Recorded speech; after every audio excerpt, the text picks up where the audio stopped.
اعوذ باللہ من الشیطان الرجیم بسم اللہ الرحمن الرحیم۔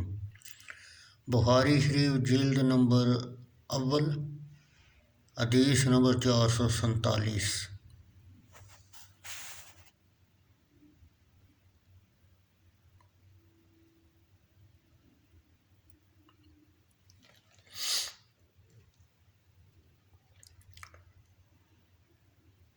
حضرت ام سلمہ رضی اللہ تعالیٰ عنہ فرماتی ہیں، میں نے رسول اللہ صلی اللہ علیہ وسلم سے اپنی بیماری کی شکایت کی۔ آپ نے فرمایا، لوگوں کے پیچھے پیچھے سوار ہو کر طواف کر لو۔ میں نے طواف کیا اور رسول اللہ صلی اللہ علیہ وسلم کعبہ کے قریب نماز پڑھ رہے تھے اور سورہ طور و کتاب مستور کی تلاوت فرما رہے تھے۔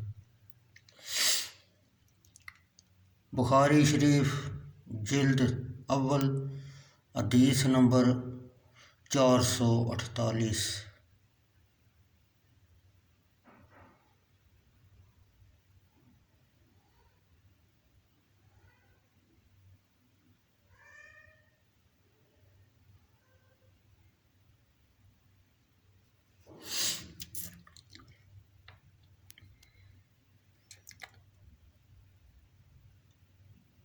حضرت انس بن مالک رضی اللہ تعالیٰ عنہ سے روایت کرتے ہیں کہ نبی اکرم صلی اللہ علیہ وسلم کے صحابہ میں سے دو آدمی آپ کے پاس گئے۔ ان میں سے ایک عباد بن بشر تھے اور میرا گمان ہے دوسرا شخص اسد بن حذیر تھے۔ وہ دونوں اندھیری رات میں نبی اکرم صلی اللہ علیہ وسلم کے پاس سے گئے